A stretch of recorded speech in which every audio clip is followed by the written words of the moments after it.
This is 5 on your side at noon. Focused on you.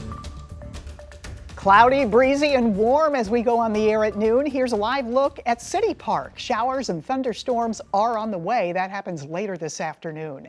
Thanks for being here. I'm Kay Quinn. Meteorologist Jim Castillo is here with more on the rain and that timeline. Jim? Yeah, hi, Kay. So that chance of showers and storms really limited, but we do have that chance as we get into this afternoon. You notice that high yesterday was 91. We're at 85 right now. That dew point is up there and a little bit of a breeze, but most areas likely going to stay dry today. Yes, the clouds are increasing, a little bit of sunshine mixing in with it, but that risk of an isolated strong storm from St. Louis northward is there. We're not expecting a tornado risk, at least with today's storms, but that chance of seeing some hail with this up to quarter size and also some 60-mile-per-hour wind gust if an isolated severe storm pops up. Right now, just looking at the clouds increasing, and again, the only thunder and lightning I can see now is around the Kansas City area, but we do have a couple of showers popping up right around Pike County, and otherwise all of us are dry right now, but we'll be watching the radar not only today, but late tomorrow into tomorrow night. Another chance, this time a better chance of severe weather, and this includes even the possibility of a couple of spin-up tornadoes, and this would be probably after 8 p.m. on Tuesday night. So we'll talk a little bit more about this and Maine weather coming up in just a few minutes. All right, we'll see you then. Thank you, Jim. New at noon, a hiring freeze imposed by the city of St. Louis is over. Mayor Tashora Jones announced this morning she's ending the freeze on non-essential employees after the General Assembly adjourned without reducing or eliminating the city's earnings tax. The city's 1% tax funds the police, fire, and streets departments. Jones says she'll reevaluate the freeze if the legislature takes up the bill again during the next session. Investigators looking for the cause of a fire that destroyed a vacant house in Ferguson. Crews responded to the scene early this morning on Hudson Road. It took them about 30 minutes to get the fire under control. There were no reports of injuries. We're continuing to follow developments of an incident that left 5 people injured in Bridgeton. It happened in a parking lot Saturday night in what's called a slideshow. Neighbors tell us they saw hundreds of people and cars and reckless driving near the Earth City Expressway. One person is in critical condition. The Major Case Squad is now investigating after reports of a shooting. More violence over the weekend. This incident involves teenagers in Midtown St. Louis. A shooting left 19-year-old Eddie Randall dead and 3 others injured on Olive Street Saturday. A local business manager tells us it happened after hundreds of people partied in a nearby parking lot. Earlier in the day, a 17-year-old girl was shot and injured at the Forest Park to Bolivar Metrolink station. Another shooting happened at that same station just 2 weekends ago.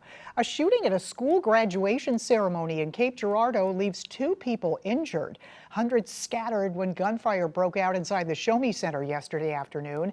Police say the 2 people injured are not students. Police say both are expected to be okay.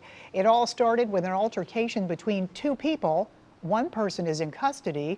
Police say they're trained for these kinds of events.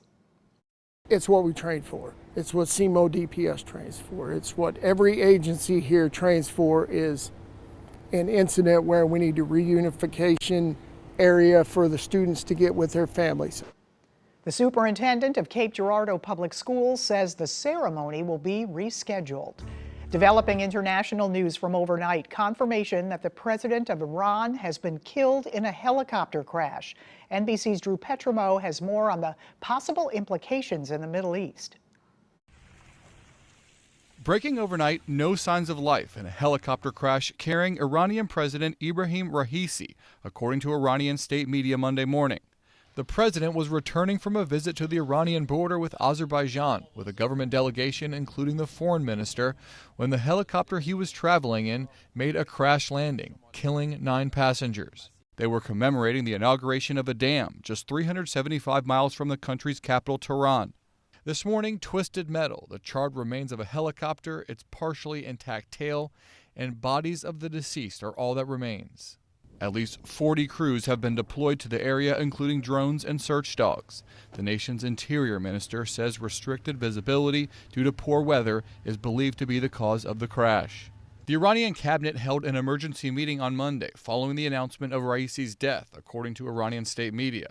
The chair where Raisi usually sits during cabinet meetings was vacant, draped with a black sash with a picture of him next to it, according to a photo shared by state media. Mohammed Mokbar, the 68-year-old first vice president, is now interim president, appointed by Ayatollah Khamenei. According to the Iranian constitution, a new president must be elected within 50 days. Iran announcing 5 days of mourning for President Raisi. He will be buried tomorrow. During a press conference Sunday, Senate Majority Leader Chuck Schumer reacting to the news. So I've just spoken to the intelligence authorities.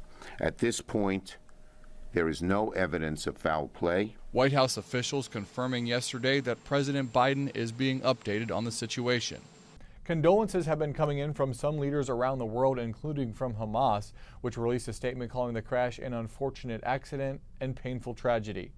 Drew Petrimo, NBC News, Washington. Still ahead, shocking video of Sean Diddy beating up his girlfriend. Why the pop star isn't facing criminal charges. And chaos on pit road, the pit road fight that has race fans talking today, and why it could affect the upcoming race at Worldwide Technology Raceway. And before we go to break, we want to remind you the Folds of Honor campaign, sponsored by Schnucks, is underway. You have until May 28th to round up at the register at all area Schnucks locations.